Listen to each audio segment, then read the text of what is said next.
vous allez très très bien. Je suis très content de vous retrouver ce soir pour une nouvelle vidéo ASMR, toujours portée sur les animés bien évidemment. Et aujourd'hui j'avais envie de faire avec vous un petit tag animé, ou plutôt une FAQ animée, puisque je vous ai rédigé dans l'onglet communauté de ma chaîne YouTube un petit post dans lequel je vous demandais de me poser des questions en rapport avec les animés et des questions sur lesquelles nous pourrions éventuellement débattre ou parler pendant un petit moment. Je trouve que le concept est plutôt sympa, donc j'espère qu'il va vous plaire. Et si jamais il vous plaît, eh bien on le refera à l'avenir, bien évidemment, avec différentes questions. Voilà, donc il y a un total de 32 questions et ça va vraiment être une vidéo complètement en roue libre, peut-être un peu longue parce que je vais parler sans aucun texte, j'ai juste les questions décrites et c'est purement pour communiquer avec vous. Je sais qu'il y a des questions qui reviennent assez régulièrement, donc ça va me permettre de répondre à pas mal de vos interrogations, je pense, sur les animés, ou plutôt sur mon avis sur certains sujets concernant les animés en eux-mêmes, hein, tout simplement. Voilà, bah écoutez, maintenant que tout ça est dit, on va passer à la première question. D'après toi, quel héros de shonen est le plus proche du monde réel au niveau de sa personnalité? Je l'ai déjà dit récemment parce que j'ai fait une vidéo sur lui il n'y a pas du tout longtemps, mais c'est Itadori Yuji de Jujutsu Kaisen qui, selon moi, est le perso le plus proche du monde réel. Je le trouve vraiment bien fait parce que, comme je l'avais déjà dit, il va vraiment passer par beaucoup d'émotions, que ce soit la joie, la tristesse, l'humour, c'est pas une personnalité, mais il va avoir pas mal de facettes et je trouve que c'est un des personnages les plus humains, un des personnages qui fait le plus adolescent réel. Et c'est justement pour ça que je kiffe Yuji. Et c'est selon moi le personnage le plus proche de ce qui se fait d'un adolescent, on va dire à peu près normal, au niveau de la personnalité bien entendu. Ensuite, si tu devais vivre dans un animé, lequel choisirais-tu? Et quel genre de personnage serais-tu? Alors si je devais vivre dans le monde d'un animé, je pense que je prendrais directement My Hero Academia. Déjà parce que c'est un des mondes qui se rapproche le plus du nôtre et je pense que j'aurais pas trop envie de partir dans quelque chose de trop fantasy. Surtout pas SNK bien évidemment. Mais également c'est quand même sympa je pense d'avoir un monde de super-héros, même si on voit qu'il y a aussi des problèmes dans les machas, mais je pense que c'est le monde le plus adapté. Évidemment je prierais pour avoir soit un bon alter, soit pas d'alter du tout, mais dans les deux cas, que j'ai un bon alter ou pas, quel genre de personnage je serais? Je serais le mec qui ferait sa vie dans son coin. Je chercherais pas à être un héros, je pense que je chercherais pas à être... ouais non, je chercherais pas à être un héros tout simplement. Juste je ferais ma vie en fait, je pense, hein. Tout simplement parce que voilà, je suis comme ça. Ensuite, la prochaine question, la forme sert-elle le fond d'un animé? Donc pour ceux qui ne le savent pas, la forme c'est plutôt tout ce qui va être visuel ou auditif, tout ce qui va être animation, dessin, design, musique, etc. Et le fond ça va plus être thématique abordée dans l'animé, les personnages en question, leur développement, l'intrigue, etc. Donc est-ce que la forme sert-elle le fond? Moi je dis toujours que dans un animé on ne crache jamais sur la forme parce que si elle est bien faite, clairement c'est super agréable, même si ça peut être très intéressant sans avoir la forme, c'est-à-dire sans avoir de super musique ou de super visuel, c'est toujours agréable, c'est toujours bien. Maintenant, est-ce qu'elle va servir le fond? Oui, dans certains cas et non dans certains autres, mais en tout cas, je pense vraiment que la forme ne va jamais ou presque jamais cacher le fond, dans le sens où si on a une super intrigue hyper intéressante et des personnages super bien développés, c'est pas très grave si l'animation est pas superbe, si les musiques sont pas super marquantes. Et j'ai pas mal d'exemples à vous donner. Si on prend par exemple Tokyo Revengers récemment, je sais que ça va parler à pas mal d'entre vous. L'intrigue est super cool, les personnages sont bien aussi. Et du coup, est-ce que l'animation derrière est exceptionnelle? Non, pas spécialement, l'animation est plutôt classique. Voilà, il n'y a rien à redire dessus, c'est pas moche, mais c'est pas superbe non plus. Voilà, c'est une animation tout à fait classique. Les designs sont super simples aussi, en tout cas, plutôt au niveau du tracé des dessins. Après, il y a certains designs intéressants évidemment, mais je veux dire, voilà, c'est pas par sa forme que Tokyo Revengers va briller, c'est par son fond. Pour autant, je vois vraiment personne ne se plaindre de la forme. Voilà, tout simplement parce que le fond se suffit à lui-même. C'est le cas également, je pense, de Dr Stone par exemple, où l'animation est bonne. Attention, évidemment, l'animation, les dessins et les designs sont bons, mais je veux dire, quand tu regardes Dr Stone, tu te dis pas oh waouh c'est magnifique, non, tu te dis bah c'est normal quoi. Mais c'est le fond de Dr Stone qui est intéressant. En revanche, pour certains autres animés, la forme, on a vraiment besoin qu'elle soit présente. Je pense notamment à Dragon Ball Super, où là si t'as pas la forme, pour moi ça perd énormément d'intérêt vu que Dragon Ball va se baser principalement sur des affrontements. Et aujourd'hui encore plus avec Dragon Ball Super, on perd de plus en plus le fond en réalité, je trouve, c'est mon avis. Donc s'il n'y a pas la forme, ça a quand même beaucoup moins d'intérêt. On peut penser à Berserk également, avec son animé qui avait été un gros flop parce qu'il n'y avait pas la forme. Donc voilà, je pense que c'est nécessaire d'avoir de beaux visuels, etc. Mais c'est pas spécialement le cas pour tous les animés. Et surtout, tant qu'il y a, on va dire, le strict minimum, je pense que ça passe. Évidemment, si ça fait un truc super dégueu comme l'animé Berserk, bon bah là, même si l'histoire est super, ça passe pas. Mais par contre, si vraiment t'as le strict minimum, je pense que ça passe. Ensuite, tes openings et OST préférés.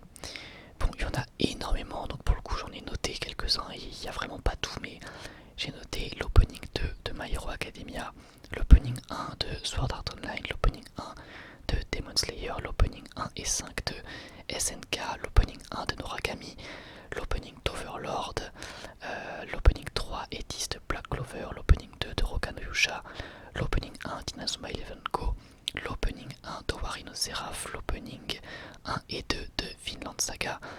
Et bon, franchement, je pourrais continuer pendant des heures, mais on va s'arrêter là, je pense.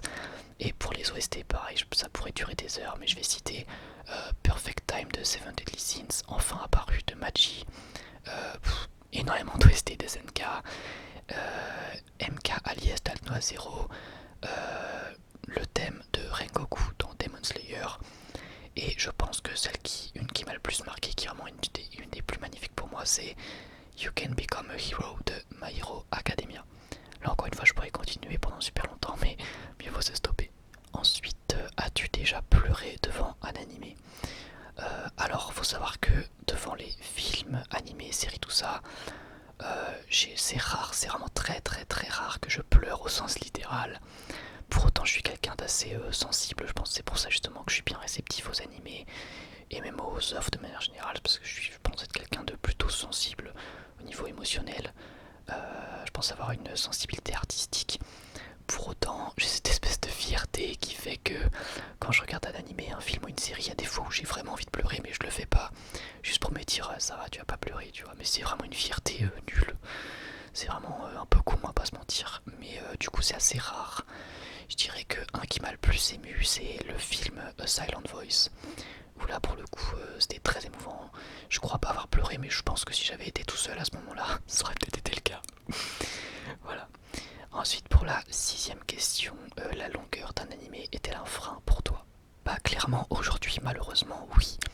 Il y a quelques années, je t'aurais dit non, parce qu'il y a quelques années, quand j'étais au collège, tout ça, j'avais largement le temps de regarder. D'ailleurs, la période où j'en ai le plus regardé, c'était au collège-lycée. Mais aujourd'hui, avec le taf, clairement, la longueur d'un animé, ça, c'est relativement rédhibitoire pour moi. J'ai besoin d'animer entre 12 et 30 épisodes, on va dire. Enfin, entre 10 et 30 épisodes, je pense que c'est pas mal. Parce que sinon, ça va faire un petit peu long et peut-être que je passe à côté de sacrées pépites. Mais quand je vois des animés à plus de 100 épisodes, j'ai pas vraiment envie de les regarder. Juste parce que je me dis, voilà, ça va être un peu trop long pour moi. Ensuite, la communauté d'un animé peut-elle ruiner un animé ou un manga? Exemple, les spoils sur SNK. Alors, pour moi, oui et non, mais principalement non. Je pense qu'il y a beaucoup d'entre vous qui se focus beaucoup trop sur la communauté par rapport à l'œuvre en elle-même, et je trouve ça super dommage parce que la communauté, techniquement, c'est censé être un bonus en fait. Pour moi, la communauté, c'est pas représentatif de l'œuvre, c'est-à-dire qu'une œuvre peut être un chef-d'œuvre et la communauté peut être super désagréable. Pour autant, en fait, je pense que toutes les communautés sont les mêmes en fait. Je pense qu'il n'y a pas de distinction, et que ça soit même pas que pour les animés, mais pour toutes les communautés, même pour les films et tout. En vrai, je trouve qu'il y a toujours des gens chiants partout. Dès qu'une œuvre perce, il va y avoir beaucoup de fans, et dès qu'il y a beaucoup de fans, il va y avoir des gens chiants parmi ces fans, qui sont en plus une minorité, parce que je pense que t'as bien les fans de, je sais pas, tu prends de SNK justement, puisque c'est l'exemple qu'il donnait, t'as 90% de fans normaux qui embêtent personne, qui regardent l'œuvre, même 99% en vrai, des gens normaux qui regardent le truc, qui embêtent personne, qui spoil pas et tout. T'as juste 1% qui est super embêtant, mais c'est ceux qu'on va voir le plus, c'est ceux qui vont être le plus mis en avant, parce que c'est ceux qui vont essayer d'être le plus en avant justement. Et ça c'est un problème, mais ça c'est pas... parce que je vois souvent me dire, tu penses quoi de la commu de One Piece, tu penses quoi de la commu de Naruto, tu penses quoi de la commu de Jojo. C'est tous les mêmes les gars, c'est vraiment tous les mêmes. C'est toutes les mêmes communes en fait, elles sont juste pas le même nom. Mais c'est pareil, t'as des gens sympas, t'as des gens chiants, c'est la même chose. T'as des gens qui spoilent, c'est la même chose pour toutes les œuvres. Donc toutes les œuvres qui ont un peu de succès, t'as forcément des gens chiants. Et souvent je vois des gens me dire ouais mais telle communauté elle est mieux. Ouais mais peut-être que l'œuvre elle est aussi moins connue. L'œuvre est moins connue, t'as moins de gens, donc t'as moins de gens, chiants. Bref, ça va de pair. Donc pour moi, ne vous focussez surtout pas sur la communauté. Regardez l'œuvre, ne regardez pas les fans, la communauté, vous mettez ça de côté, on s'en fout, c'est pas du tout représentatif d'une œuvre. Donc regardez juste l'animé, kiffez si vous kiffez, n'aimez pas si vous n'aimez pas, mais n'allez surtout pas baser votre avis sur l'avis des autres, sur une certaine communauté. C'est vraiment pas du tout la bonne chose à faire. Et vous allez passer à côté de bonnes œuvres si vous vous retenez de regarder une œuvre à cause des communautés. Surtout qu'en général, les personnes les plus embêtantes dans les communautés, c'est souvent les plus jeunes qui veulent faire un peu leur intéressant, tout ça, qui veulent un peu se mettre en avant. Donc franchement, faut vraiment pas les prendre en compte et juste les laisser dans le silence et regarder les œuvres que vous avez envie de regarder sans prendre en compte les personnes toxiques au sein d'une communauté. Pour toi, quelle est là ou les choses qu'un manga doit contenir pour être qualitatif, hormis le développement des persos et de l'univers? Alors, bah du coup, il reste plus qu'une seule chose en fait pour moi, si jamais on nommait les personnages et l'univers, qui pour moi sont deux choses extrêmement importantes pour moi. Un animé et même une œuvre se base sur trois piliers. On a les personnages, l'univers et l'intrigue, c'est les trois piliers pour moi. Et après le quatrième pilier, on va dire, c'est justement tout ce qui est à côté, tout ce qui est le fond. Donc ça peut être l'animation, les musiques, tout ça. Donc clairement pour moi, si tu retires le développement de personnages, l'univers, pour moi le plus important c'est l'intrigue, c'est l'histoire, c'est ce qui va te donner envie de voir la suite tout simplement. Ensuite on me dit pour toi quelle est la place de la bande son et des musiques dans un animé. Pour moi c'est essentiel, vraiment c'est justement une des raisons principales qui fait que je préfère regarder des animés plutôt que lire des mangas.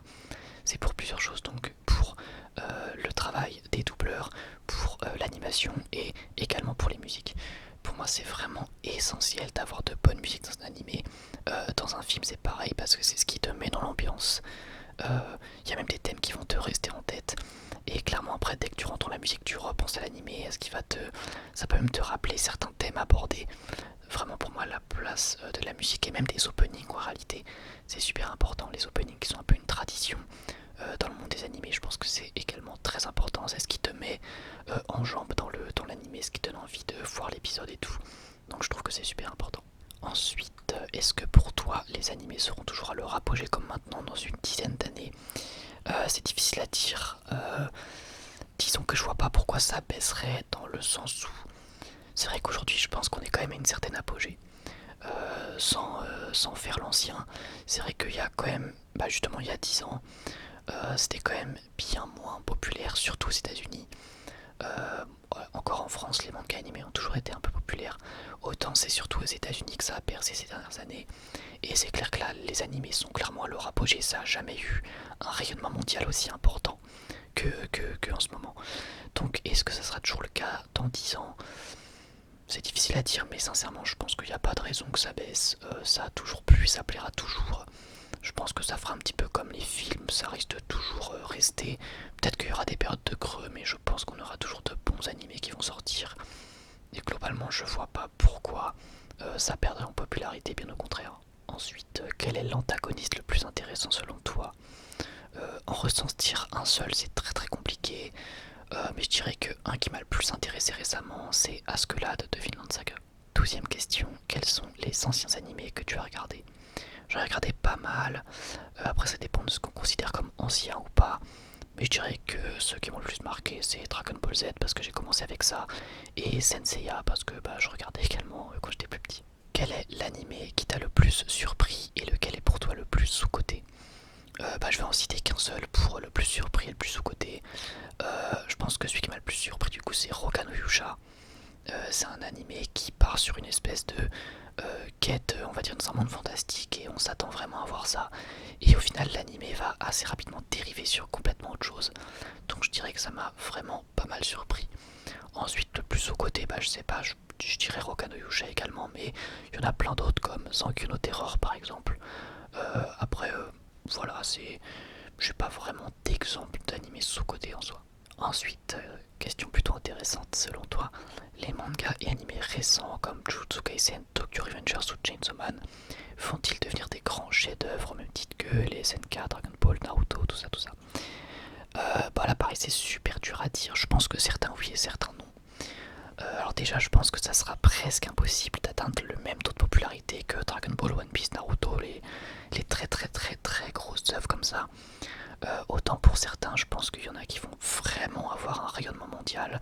Je pense à Jujutsu, je pense à MHA, je pense à Demon Slayer.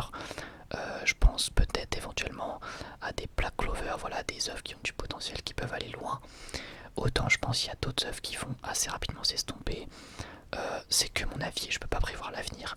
Mais je pense que tout ce qui est Tokyo Revengers, tout ce qui est Chainsaw Man, je pense que c'est pas assez grand public et que ça parle pas assez de monde pour pouvoir vraiment marquer les esprits sur le long terme. Alors Chainsaw Man, l'anime est pas encore sorti, mais je sais à peu près de quoi ça parle et je sais qu'il y en a même qui le qualifient un peu de manga expérimental. Moi, autant vous le dire, je pense que ça sera pas une œuvre culte, je pense que ça sera une bonne œuvre, voire une très bonne œuvre, qui risque de marquer les esprits pendant plusieurs années, mais je pense qu'on le mettra pas au même titre que des œuvres cultes, tout simplement parce que c'est pas un peu trop spécial, peut-être pas assez tout public. Et pour Tokyo Revengers, pareil, je pense que ça touchera pas autant de monde et que le rayonnement sera pas aussi grand et surtout que ça perdurera pas dans le temps autant qu'un Jujutsu Kaisen par exemple. Évidemment c'est mon avis, je peux me tromper, mais je pense que Tokyo Revengers ça parlera pas assez de monde pour que ça tienne durant des années et des années. Ensuite, que penses-tu du fanservice dans les animés comme Fairy Tail, One Piece, etc. Et cela nuit à l'œuvre d'après toi? Pour moi je suis pas très fan, hein, très sincèrement. Enfin c'est même... je trouve que ça n'apporte rien. Est-ce que ça nuit à une œuvre? Peut-être. Dans tous les cas, tout ce que je sais c'est que ça n'apporte rien. Et à partir du moment où ça n'apporte rien, et bien ça ne sert à rien. Si ce n'est évidemment, c'est bien là pour une raison, ramener du monde sur l'animé, voilà, ou sur le manga. Je comprends les mangaka qui sont contraints de le faire parce que c'est super compliqué de devenir mangaka et donc t'es un peu obligé de mettre toutes les chances de ton côté. Et donc si tu peux ramener une communauté de jeunes lecteurs qui peut être attirée par ça, j'ai envie de dire que j'en veux pas aux auteurs. Mais pour autant non, pour moi ça n'apporte strictement rien artistiquement parlant. Et donc à partir de ce moment-là, ça ne sert à rien. Et donc si ça tenait qu'à moi, eh bien j'aimerais qu'il n'y en ait pas. Mais bon, comme je l'ai dit, je comprends complètement que certains mangaka soient obligés de le faire pour ramener du monde. Ensuite, quel personnage d'anime t'a le plus impressionné? Encore une fois, c'est compliqué d'en ressortir qu'un seul. Donc je vais prendre un exemple récent. Et je dirais que récemment, c'est le personnage d'Endeavor dans My Hero Academia qui est vraiment assez rapidement passé d'un personnage plutôt détestable à un des personnages les plus intéressants pour moi de tout My Hero Academia. Je vais pas spoil particulièrement, mais le personnage a le droit à son développement et c'est vraiment hyper intéressant. Ensuite, alors ça c'est une question qui est revenue assez souvent. Pour toi, quel sera le futur Big Tree? Donc le Big Tree, j'ai pas envie d'utiliser cette expression parce que c'est une expression qui va vachement être mal interprétée par certains. Il y en a qui disent que ça dépend du jump, etc. Donc moi je vais vous dire globalement quels seront les 3 animés avec le plus gros succès à l'avenir selon moi tout simplement. Voilà. Je vais pas dire Big Tree mais voilà. Ceux qui selon moi seront les 3 plus importants manga animés plus tard. Je pense que ce seront My Hero Academia, Demon Slayer et Jujutsu Kaisen. Je peux évidemment me tromper, mais pour moi MHA c'est déjà fait. Pour moi MHA est déjà presque sur le toit des plus grands animés. Donc pour moi il va continuer d'aller dans ce sens et je vois aucune raison qui font que l'animé va s'éteindre, tout simplement parce que il y a trop de potentiel, l'univers de MHA est hyper dense, il y a trop de thèmes à exploiter, même quand MHA sera terminé, je serais prêt à parier une très grosse somme qu'il y aura un autre animé, peut-être sur autre chose, sur un autre personnage,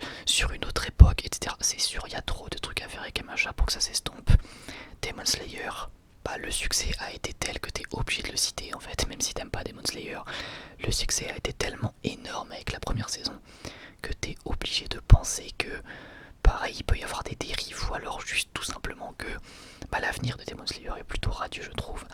Et Jujutsu Kaisen, pareil, je trouve que ça a vraiment explosé et ça a énormément de potentiel, mais surtout je pense que ça parle à beaucoup de monde. Les thèmes sont plutôt matures, il y a de l'humour, donc je pense que ça peut plaire à énormément de monde différent. Là où pour des animés plus comme Tokyo Revengers, Chainsaw Man, comme j'ai dit, c'est peut-être un petit peu trop spécial, surtout pour Chainsaw Man. Pour Tokyo Revengers, c'est peut-être... alors c'est plutôt grand public, mais peut-être pas assez. Après, encore une fois, c'est mon avis, mais je pense que voilà, peut-être que ça durera pas assez dans le temps, malheureusement. Et peut-être aussi, je vous vois bien venir avec un Black Clover, mais Black Clover, je sais pas si ça sera vraiment sur le toit du monde, entre guillemets, au même titre qu'un JJK ou qu'un Demon Slayer ou qu'un MHA. Je pense que ça serait peut-être juste en dessous, parce que c'est l'avantage qu'a Black Clover, c'est que c'est un animé fleuve avec beaucoup d'épisodes du coup, et avec des affrontements, voilà, des trucs, c'est très shonen. Donc ça a déjà percé et ça va continuer, je pense. Mais je pense pas que ça atteindra le niveau des trois que j'ai cités en termes évidemment de rayonnement international. Ensuite, 18ème question, aimerais-tu réaliser un manga et si oui, de quelle œuvre t'inspirerais-tu? Alors, faire un manga, non, je pense que j'ai pas les compétences. Après, si je devais en faire un, je m'inspirerais de toutes les œuvres qui me plaisent, c'est-à-dire mes animés préférés, mes mangas préférés, mes films préférés, mes séries préférées. Je sais que je m'inspirerais des thématiques de Spider-Man 2 surtout. Je sais que je m'inspirerais de thématiques sans doute de Forrest Gump. Je sais que je m'inspirerais très probablement de Dragon Ball, de SNK. Mais je pense pas qu'un jour je créerai une telle œuvre, donc surtout qu'il faut éviter toutes les inspirations non plus pour pas créer un trop gros bordel. Mais voilà en gros de qui je m'inspirerais si je devais créer un manga. Ensuite, quel est l'anime que tu n'as jamais osé commencer malgré le fait que tu aies envie de le regarder par peur d'être déçu ou quoi? Alors c'est pas par peur d'être déçu, mais c'est Hunter x Hunter à cause du nombre d'épisodes. Je sais que c'est un classique, je sais qu'il faudrait que je le voie, mais malheureusement, comme je l'ai dit précédemment, j'ai pas le temps de me consacrer à des animés qui ont trop d'épisodes. Donc, comme en plus on m'a dit qu'il y avait une période un peu creuse où on s'ennuie un petit peu, bah du coup j'ai jamais osé commencer. Je suis vraiment désolé pour les fans d'Hunter x Hunter.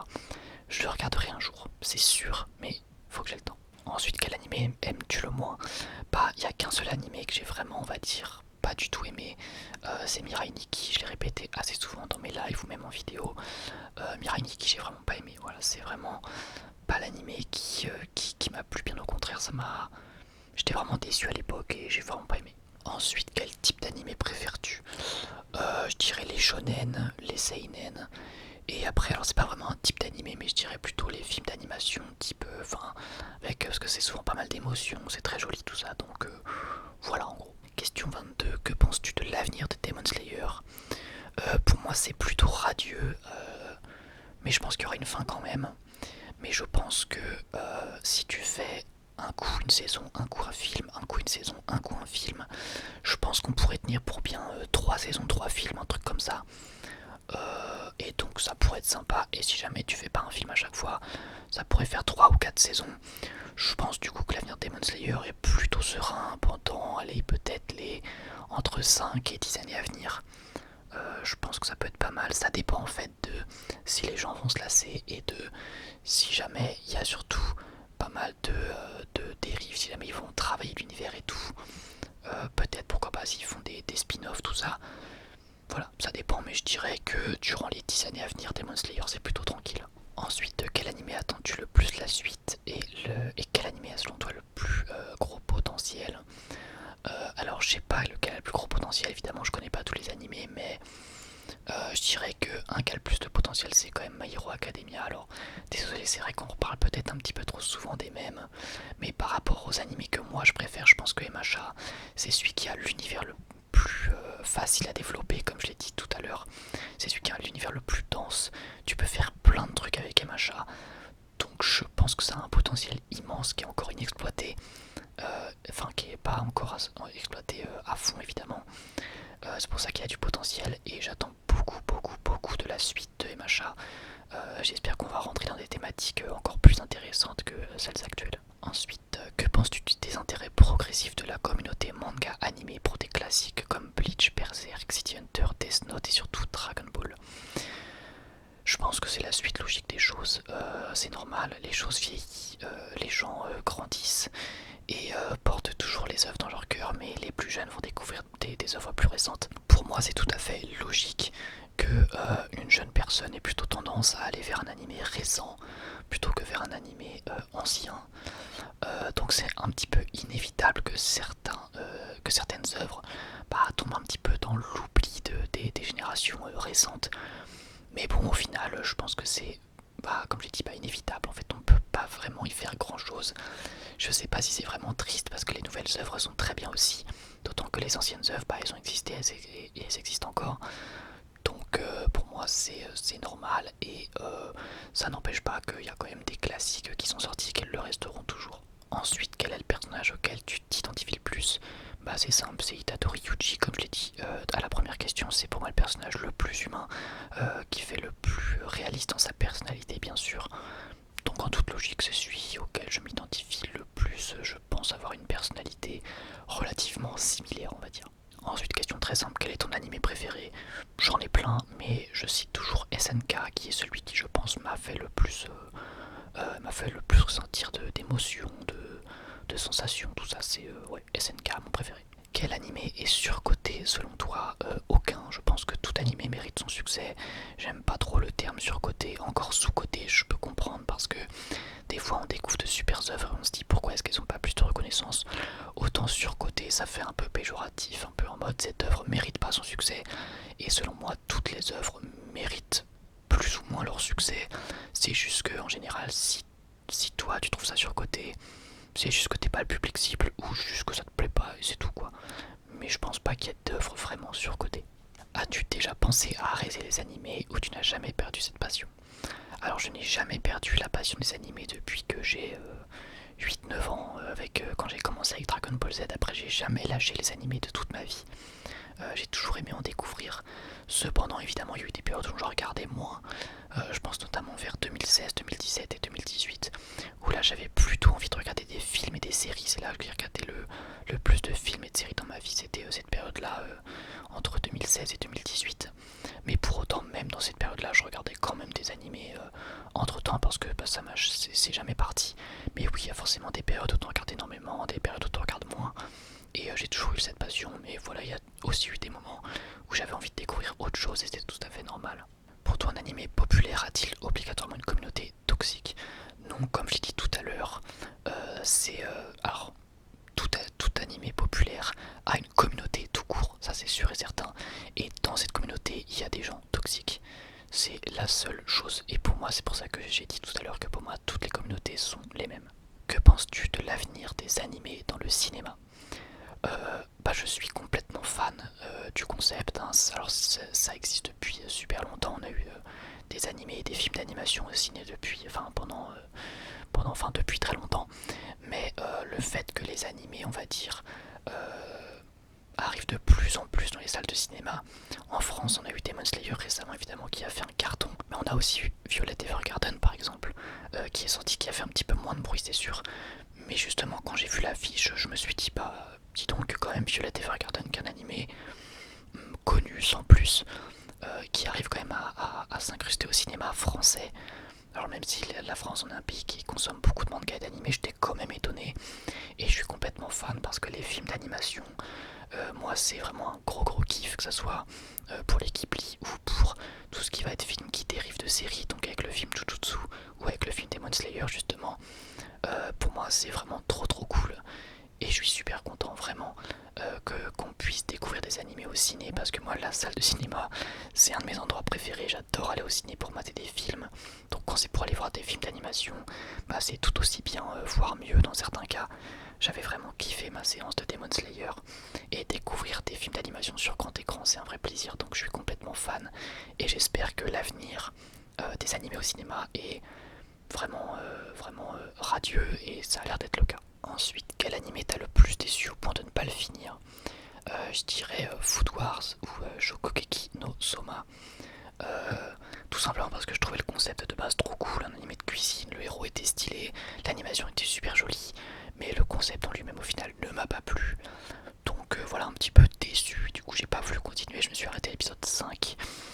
puis je sais que je reprendrai pas parce que là c'est vraiment purement parce que juste le concept en lui-même me plaît pas de ouf malheureusement. Et enfin la dernière question qui est sans doute la plus compliquée, pourquoi est-ce que tu aimes autant les animés? J'avoue que j'aurais du mal à répondre à cette question, je pense que c'est parce que j'ai découvert quand j'étais petit et que ça m'a toujours plu. Après il y a plein de choses qui font que j'aime les animés, hein. Comme je l'ai dit, il y a le format en lui-même, déjà le fait que ce soit des épisodes de 20 minutes ça me plaît beaucoup, le fait qu'il y ait une animation qui est dans la plupart des cas très jolie, qui rapporte quelque chose. Les animés permettent de faire des choses qu'on ne pourrait pas faire dans les films, de traiter d'histoire, d'intégrer des personnages qu'on ne pourrait pas mettre en film. Il y a la musique également qui comme je l'ai dit, sert énormément les animés. Il y a tout plein de raisons qui font que j'aime les animés, mais je dirais que la raison principale c'est parce que tu peux traiter de sujets, traiter de personnages et surtout on va dire créer des histoires que tu ne pourrais pas créer en film ou en série et qui passeraient vraiment que en animé ou en manga. Et ça je trouve ça génial et c'est tout simplement les histoires qui me touchent le plus et qui me plaisent le plus sans même que je puisse avoir de quelconque explication autour de ça. C'est vraiment pas juste personnel et j'aime ce format, j'aime les animés pour tout plein de raisons. Voilà, et bien écoutez, c'était une vidéo plutôt longue, on est déjà à une trentaine de minutes de vidéo, ce qui est vraiment pas mal. Donc j'espère que ça vous aura plu et j'espère que vous aimez bien quand les vidéos peuvent être un petit peu longues comme ça. C'était franchement un vrai kiff pour moi de faire cette vidéo, de pouvoir répondre à vos questions et interrogations autour des animés. J'espère que ça vous aura permis d'apprendre des choses sur mes goûts en termes d'animés tout simplement. Et puis voilà, en tout cas, je vous remercie pour toutes les questions que vous m'avez posées. Il y en a eu vraiment pas mal et très intéressantes, donc sincèrement merci. Si vous aimez le concept, et bien n'hésitez pas à liker cette vidéo, ça me ferait très plaisir. On est de plus en plus sur la chaîne, sincèrement. Merci, merci, merci beaucoup, je le répète à chaque vidéo. Mais c'est parce que ça me tient réellement à cœur, donc merci d'être toujours plus nombreux et merci pour tout votre soutien, tout simplement. Voilà. Du coup voilà, si le concept vous plaît, n'hésitez pas à me le dire en commentaire pour que éventuellement je puisse faire une deuxième vidéo comme ça. J'aimerais beaucoup parce que c'était un vrai plaisir à tourner. Et puis voilà, écoutez, je vous remercie de m'avoir écouté jusqu'au bout. Et moi je vous dis à la prochaine, prenez soin de vous.